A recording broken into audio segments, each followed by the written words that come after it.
just follow your dreams and never give up, no matter what the world says to you. Just believe in yourself.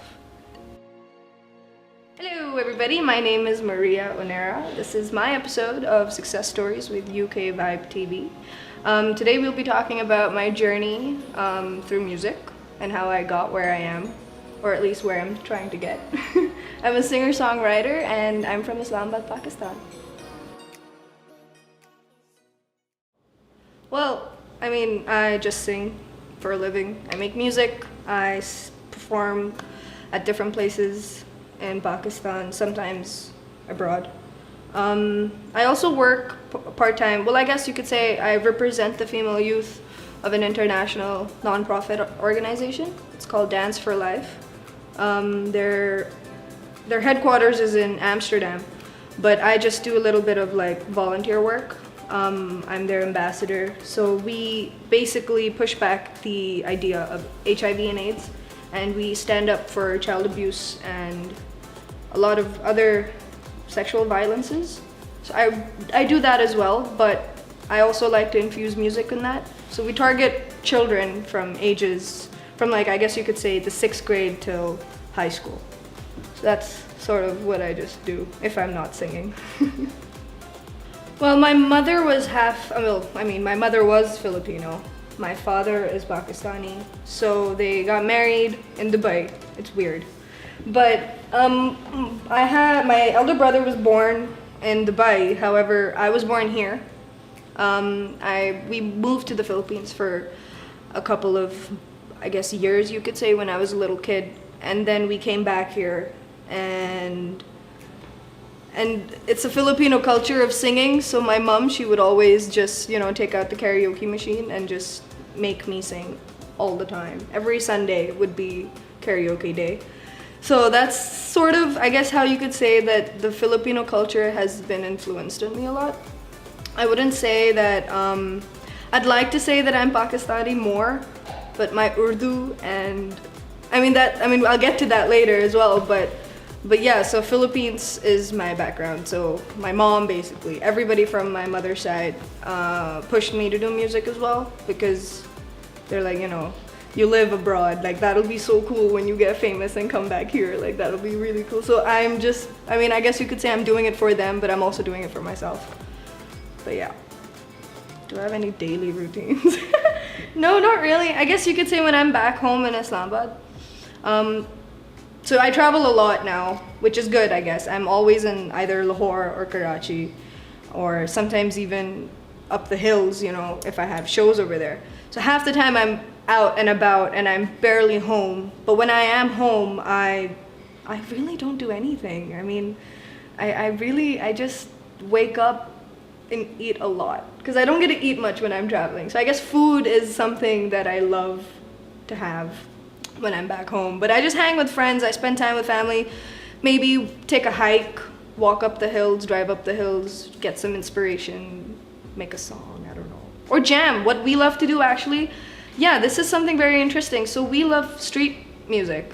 So me and my friends, what we do is we put up a status on Facebook and we just tell everybody, all the musicians in Islamabad and Rawalpindi, we just gather them all up in one place and we jam for hours and hours, sometimes all night. So that's what we do. Passion came from my mom. Passion came from music in general. I mean, it was just a part of our culture. We used to sing every Sunday. I mean, a lot of the Filipino community over here, after church, they would just come to our house because my mom used to cook amazing food. So I was, I guess, 6 or 7 years old. So we started doing the karaoke. I got into a school choir. I was the youngest in the school choir. And then after a while, I was a little distant because school was so hard. And I got so agitated in school. I was just like the 16-year-old girl who just wanted to break out and just sing. So I left school for music. And very, very amazingly, the day I left school, the next day, one of the biggest bands of Pakistan gave me a call with a brand. And they were like, we want you to be part of this campaign. We heard your music and random videos that you put up on your Facebook or whatever of you singing here and there. We want you to come on board. So that for me was a big deal because this band was called Noori, and they're like the biggest Pakistani band. They still are. I think it's been like 10 years and they're still making amazing music. People still go crazy. So that's, I guess, how it all started. And that's where I knew that this is what I want to do. And I've been doing it. Okay, Nescafé Basement is a platform for young uprising musicians who want to make music, or at least be, or sort of join the industry. So one of our senior musicians, Zulfi Bhai, his name is Zulfikar Jabbar Khan. He was, I guess, the founder and the mentor, producer. He's a guitarist, he's a singer, he's amazing. He was a part of a band called Call and EP back in the day. So he always, as obviously when he was younger, he had faced the struggles of being a young musician as well, but he made it to the top. So he wanted to sort of use his knowledge and help motivate younger musicians and get them on board to make music. So it's a platform where new musicians come with all sorts of kinds of musicians, singers, instruments, I met some of the craziest people in this entire season. It started off with like 10 musicians the first season, then it was 12 the second, then the third season was when I went in and we were 24 musicians. The season 4 that just happened, we were like 43 musicians, and it was a lot to handle. But so I started season 3 actually. Zulfi Bhai saw an episode, he saw a video of me singing a Bon Iver song at some random hotel. And he was like, oh my gosh, like, call this girl on board. So he tracked me down, he gave me a call, I went, I did season 3. We shot 2 episodes where I sang 2 covers. One of them went viral because it was an English cover, and it actually went viral in the UK. I had a lot of my friends from the UK like text message me and send me videos like, we're listening to your song, it's crazy. So so that happened. Season 4 was when Zulfi Bhai called me and he was like, I need your help. I want to form an all-girl band and I think this will be really cool. So we decided that we will grab a bunch of female musicians. We needed a drummer, a bassist, we had a violinist, a sitar player, a pianist, we had like a bassist. We were 10, we were so many. So forming everybody up was a mission. We took auditions, we went to several places, I made phone calls. There were moments where we couldn't find some musicians, so I put out a status on Facebook. It was just random hard work at the same time. We formed a band. We then decided to cover the song Love Me Again by John Newman. We did that and it was crazy because you're 10 girls, we don't know each other, we have absolutely no connection in the first meeting. So it was really difficult. But then eventually at the video shoot, we all just bonded as if we've known each other for years and years, and it was a lot of fun. The video was a success. John Newman himself shared it and tweeted it the very next day of the release. We had 1.3 million views in like less than a month. So it was a lot of fun. It was an interesting venture. We started touring, we started traveling all back and forth to Karachi and Lahore, Islamabad. We started performing at mega huge events and festivals over here. So it was a lot of fun. But then I unfortunately left the band because I decided that what I want to do, my taste of music and the girls' taste of music is completely different. And majority of the girls, they're very talented. They're so good at what they do, and I'm so glad that they're still a band. It's just some of us aren't in there because most of the kids in that band were teenagers, so they were going abroad to study. So some went to study, some decided to continue, some moved their separate ways, but they're still there. Yeah. Very modern, I guess. I like a lot of country instruments like the banjo or maybe the ukulele. Very acoustic-ish is what, I don't even know if that's a word, but that's sort of the feel. If anybody knows indie folk, I'd like to say that that's the inspiration where I get, and that's sort of how my music would be. But what I want to introduce, obviously living in Pakistan and having a career in a country like Pakistan, I would want to infuse indie folk and try to sing Urdu lyrics on top of it and create a new genre all in one. I'm working on it these days, so hopefully it should be out soon. The nature would be number one. The mountains, yeah. I want to say food, but I can't eat spicy food, so I'm just gonna skip that. But the people in general, I mean, the locals are amazing. Sometimes, you know, you'd be walking down the road and a stranger will say salam to you and you feel good about it. Sometimes they don't, but it's okay. But three things, I don't know, I guess it's home, you know, like it's all in one in general already. So Pakistan it's a beautiful country. It's not what everybody likes to think it is. We have roads. So yeah. I think Pakistan was shown as this country where there's a lot of violence. In some parts, yes, there is, but it's still a beautiful country. I mean, the places that you go, the places where you can go, will change your perception. Like I said earlier, the reason what I love about Pakistan is the people, the locals, the people who grew up here, was bred here, spent their entire life here. Those are the people that matter. Yeah, there are some cruel people who have so much money that they can just say whatever they want to say about this country, but this country is actually, it's home. I mean, think about it. I'm half Filipino. I'm not even Pakistani national, but I would prefer living here rather than living in the Philippines. As weird as that sounds, because it's home. It's a beautiful country. It's a country, ironically, it is a peaceful country.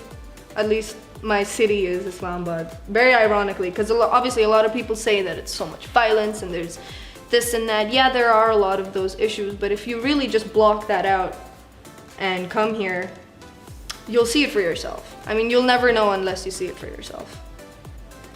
Well, number one, I can't be prime minister.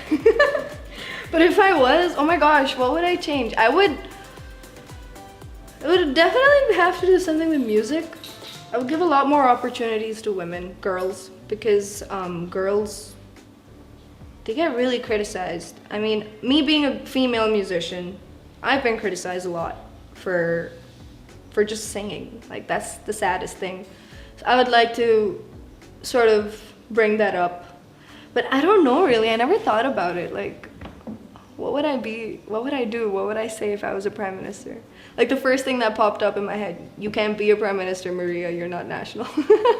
But yeah, I would definitely like to, maybe something in music, maybe bring that up and motivate female musicians. We have enough of male. Not that I'm saying that, you know, like, no. But I think there are a lot of girls out there that I know who really want to sing, but they're very demotivated because of our culture, our society. So I would definitely like to change that. Sort of give them more platforms. Maybe have like an all-girl gig where only girls are invited. Living. So I think it's been like 8-9 months since my mom passed, and I realized that living is difficult and dying is easy. So living is definitely what inspires me, because it just, I mean, apart from a lot of other various things, I mean, I don't mean to be emotional, but my mom is definitely one of my inspiration, and the way she fought for her life, that gives me inspiration. So I think living is something that inspires me. I would like to say that partially the reason why I do music now is because it's very much influenced by my mom. She's like the #1 inspiration, definitely. Well, I'm working on the EP. There are 4 songs. It's a very vague, I mean, it was initially a very vague idea, but it developed with time, ideas rolled in. Like I said, it's an EP about a relationship of a mother and a daughter. And it's a new experiment that I'm trying where I record live acoustic music with nature, capturing sounds of nature, birds, air, wind, I don't know, water, if there is any, leaves. So that is the #1 thing on my list that I'm working on. I'm also thinking of taking an Urdu vocabulary course so I can write in Urdu as well. I've realized that in the industry where I am now and where I've reached, I cannot move forward if I don't give the audience what they want. So I'm willing to work on, and it's a beautiful language. I would love to sing different songs in that language, and maybe one day, who knows, I might just end up writing Filipino music as well. So apart from that, so there's taking an Urdu course, there's a couple of projects, there's some original music, some original Urdu music and English, and just infusing two different genres together and hopefully making a masterpiece out of it. You know, I started music because I wanted to help young people and motivate them to pursue their dreams. I think expressing yourself in any form of art, may it be dance or acting or singing or even playing an instrument, I think the most important thing is that anything is possible if you just believe. And if you look into it, it takes two hands to clap, right? So if you really look into the aspects of what you want to do in life and believe in it, you can do it.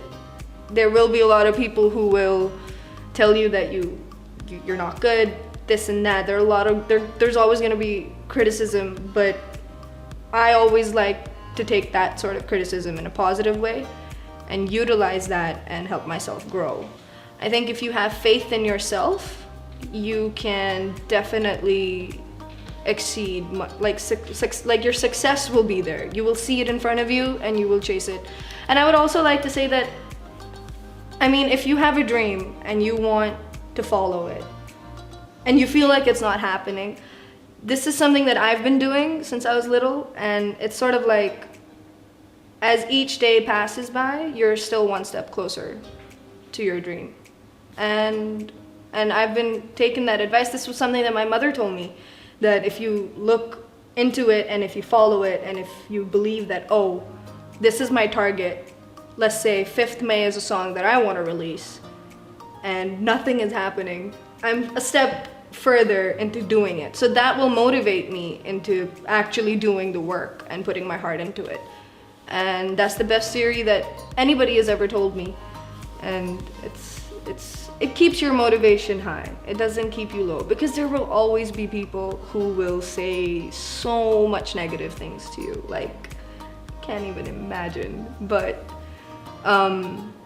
yeah, so it's just believe in yourself and believe that you can do it, even if you think that you can't, even if the entire world is telling you that you can't.